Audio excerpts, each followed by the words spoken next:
బలపడాలని భావించిన ప్రతిసారి బీఆర్ఎస్ కు ఎదురీతగానే మారుతోంది. ఇంటి పోరు కాస్త ఎమ్మెల్సీ కవితతో విభేదాలు, గులాబీ నేతలు అరెస్టు కావచ్చని కాళేశ్వరం ఇష్యూలో స్వయానా కేసీఆర్ వ్యాఖ్యలు, నిన్నటి వరకు చేయి అందించిన నేతలు జారుకోవటం మరో ఊహించని పరిణామం.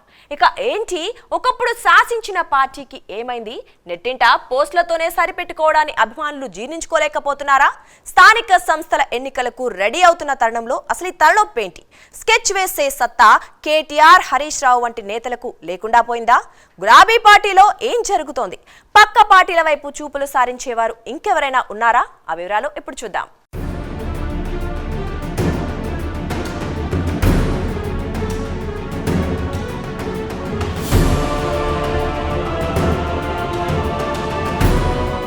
అవినీతి ఆరోపణలు, వరుస విచారణలు ఎదుర్కొంటున్న బీఆర్ఎస్ పార్టీకి మరో బిగ్ షాక్ తగిలింది. బీఆర్ఎస్ కీలక నేత అచ్చంపేట మాజీ ఎమ్మెల్యే గువ్వల బాలరాజు, అలంపూర్ మాజీ ఎమ్మెల్యే అబ్రహం బీఆర్ఎస్ పార్టీకి రాజీనామా చేశారు. ఈ మేరకు బీఆర్ఎస్ అధినేత కేసీఆర్ కు రాజీనామా లేఖలను పంపారు. ప్రస్తుతం నాగర్ కర్నూలు జిల్లా బీఆర్ఎస్ పార్టీ అధ్యక్షుడిగా ఉన్న గువ్వల రాజీనామా గులాబీ పార్టీలో తీవ్ర చర్చనీయాంశంగా మారింది.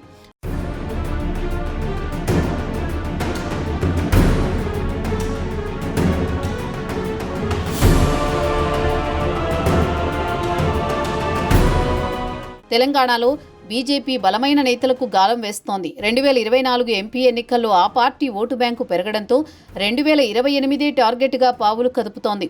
ఈ క్రమంలోనే ప్రధాన ప్రతిపక్ష పార్టీ బీఆర్ఎస్ నేతలపై బీజేపీ గురిపెట్టింది. చడి చప్పుడు లేకుండా గువ్వల పార్టీకి ఎందుకు రాజీనామా చేశారని చర్చ పార్టీలో మొదలైంది. BJP chief Ramachandra Rao Mahabub Nagar MP DK అరుణతో భేటీ అయిన తర్వాత గువ్వల పార్టీకి గుడ్ బై చెప్పారు. దీంతో ఆయన కమలం గుటికి చేరడం లాంఛనమే అన్న టాక్ బలంగా వినిపిస్తోంది.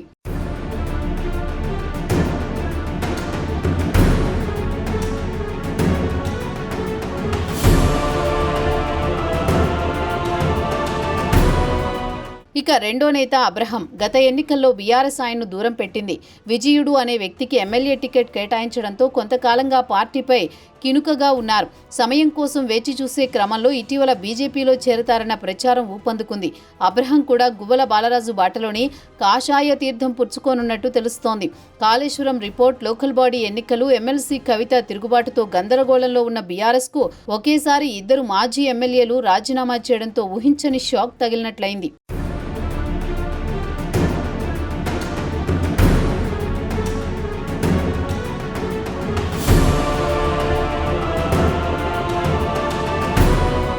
రెండు 2007లో బీఆర్ఎస్ తీర్థం పుచ్చుకున్న బాలరాజు తెలంగాణ ఉద్యమంలో అచ్చంపేట నియోజకవర్గంలో చురుకైన పాత్ర పోషించారు. 2009లో నాగర్ కర్నూలు ఎంపీగా అప్పటి టీఆర్ఎస్ తరపున పోటీ చేసి ఓటమి పాలయ్యారు. 2014, 2018లో ఆ పార్టీ ఎమ్మెల్యేగా అచ్చంపేటకు 2 సార్లు ప్రాతినిధ్యం వహించారు. 2022 నుంచి నాగర్ కర్నూలు జిల్లా పార్టీ అధ్యక్షునిగా పనిచేశారు. 2023 అసెంబ్లీ ఎన్నికల్లో ఓటమి పాలయ్యారు. ఆ తర్వాత నియోజకవర్గంలో చురుగ్గా పనిచేయని గువ్వల అనూహ్యంగా రాజీనామా చేశారు.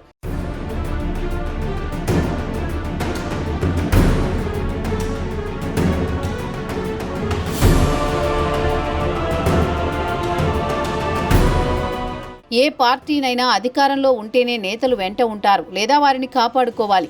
ఇదే జరిగింది బీఆర్ఎస్లో. బాలరాజు రాజీనామా చేయడం జరిగిపోయింది. ఈ క్రమంలోనే ఓ కార్యకర్త మాట్లాడిన బాలరాజు సంభాషణ కూడా వైరల్ అయింది. భవిష్యత్తులో కాషాయ పార్టీలోకి బీఆర్ఎస్ విలీనం కావడం, లేదంటే పొత్తు పెట్టుకోవడం ఖాయమని, ఒకవేళ అదే జరిగితే తన సీటుకు ఎసురు వస్తుందని బాలరాజు కార్యకర్తలతో తన అభిప్రాయాన్ని వ్యక్తం చేశారు. ఇప్పటికే అచ్చంపేట నుంచి పలువురు నేతలు పోటీ పడుతున్నారు. ఈ క్రమంలో ముందుగానే బీజేపీలోకి జంపు చేస్తే బలమైన నేతగా గుర్తింపు నేపథ్యంలో తనకు సీటు కన్ఫర్మ్ అవుతుందని ఆలోచనలో ఉన్నట్టు తెలుస్తోంది.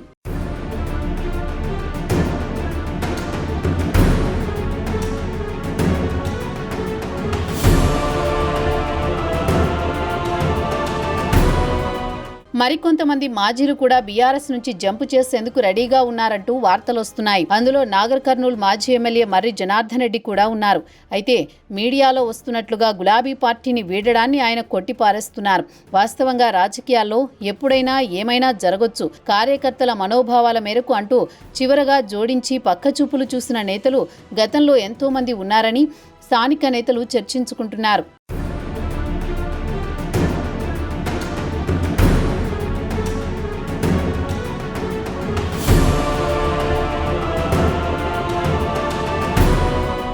తెలంగాణ రాజకీయాల్లో బీఆర్ఎస్ కు వరుస షాక్లు తగులుతున్నాయి. 2023 ఎన్నికలు తర్వాత పార్టీ గ్రాఫ్ క్రమంగా పడిపోతుండగా తాజాగా రాజీనామాలు, ఇంటి పోరు, విచారణలు అన్నీ ఒక్కసారిగా పార్టీని తీవ్ర ఒత్తిడికి గురిచేస్తున్నాయి. 2023లో ఎన్నికల సమయంలో నేతలందరూ చెప్పిందే వినాలని గులాబీ పెద్దలు శాసించారు. అయితే పదవి చేజారడంతో నేతలు కూడా ఒక్కొక్కరుగా వెళ్లిపోతున్నారు. ఇప్పటికే 10 మంది ఎమ్మెల్యేలు కాంగ్రెస్ లో చేరడం, ఆ ఇష్యూపై ఫిరాయింపుల అంశం కూడా త్వరలోనే తేలనుంది. ఒకవేళ కొత్తగా వారి స్థానాల్లో ఎమ్మెల్యే ఎన్నికలు జరిగినా బీఆర్ఎస్ ఖాతాలోకి ఎన్ని చేరుతాయనేది మాత్రం క్వశ్చన్ మార్కే.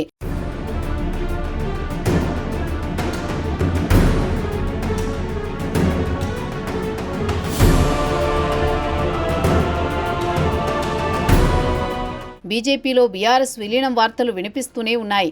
ఇటీవల కేసీఆర్ కుమార్తె కవిత కూడా చెప్పింది. ఆమెకు కేటీఆర్ కు మధ్య గ్యాప్ కూడా బాగానే పెరిగింది. బీసీ ఆర్డినెన్స్ విషయంలో తెలంగాణ జాగృతి పేరుతో కవిత తన పాలిటిక్స్ ను తాను చేసుకుంటూ వెళుతున్నారు. ఒకే పార్టీలో ఉంటూ విధి విధానాలను మాత్రం కవిత వ్యక్తిగతంగా చేపట్టడాన్ని మాజీ మంత్రి జగదీశ్వర్ రెడ్డి వంటి నేతలు కవితపై బాహాటంగానే విమర్శిస్తున్నారు.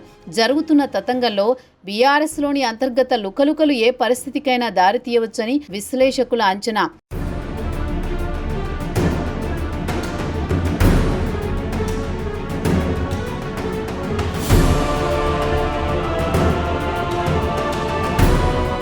మూలిగేనక్కపై తాటికాయ పడ్డ చందంగా తయారైంది బీఆర్ఎస్ పరిస్థితి. ప్రపంచంలోని అతిపెద్ద ప్రాజెక్టుగా చెప్పుకొచ్చిన కాళేశ్వరం ప్రాజెక్టుపై జస్టిస్ పీసీ ఘోష్ కమిషన్ రిపోర్ట్లో తప్పంతా గత ప్రభుత్వ పెద్దలది, అధికారులదని తేల్చడం ఆ పార్టీని ఇరకాటంలోకి నెట్టేలా చేసింది. దీనిపై కేసీఆర్ స్పందిస్తూ కొంతమంది నేతలు అరెస్టు కావచ్చు, ఎవరూ భయపడాల్సింది లేదని జైలు విషయాన్ని ఆయనే స్వయంగా చెప్పి వెంటనే బాలరాజు వంటి నేతలు పార్టీకి రాజీనామా చేయడం పొలిటికల్ కారిడార్లో పెద్ద చర్చగా మారింది.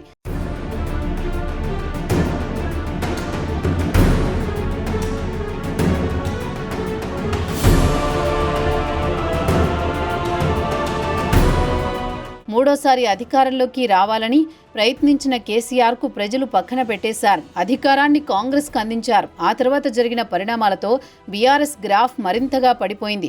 ఫోన్ ట్యాపింగ్, కాళేశ్వరం అక్రమాలు, ఈ కార్ రేస్ వంటి కేసులతో చాలా మంది నేతలు సతమతమవుతున్నారు. సంబంధిత వ్యవహారాల్లో లింకులున్న వారిలో కొంతమంది జైల్లో కూడా ఉన్నారు. అసెంబ్లీ ఎన్నికల తర్వాత కేసీఆర్ ఫామ్ హౌస్కే పరిమితమయ్యారు. దీంతో పార్టీలో నాయకత్వ లోపం కొట్టొచ్చినట్టు కనబడుతోంది.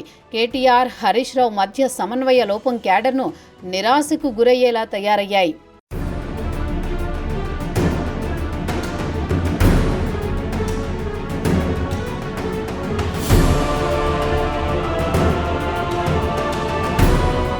స్థానిక సంస్థల ఎన్నికల్లో ప్రజల మద్దతు ఉండాలంటే బీఆర్ఎస్ లో పునరుద్ధరణ జరగాలి. స్పష్టమైన వ్యూహం, నాయకత్వం ఎంతో అవసరమని గుర్తించాలి.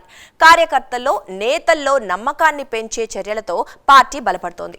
ఇంటి పోరు, విచారణలపై స్పష్టత, పారదర్శకత లేకపోతే మరింత నష్టం గ్యారంటీ అనేది విశ్లేషకుల అంచనా.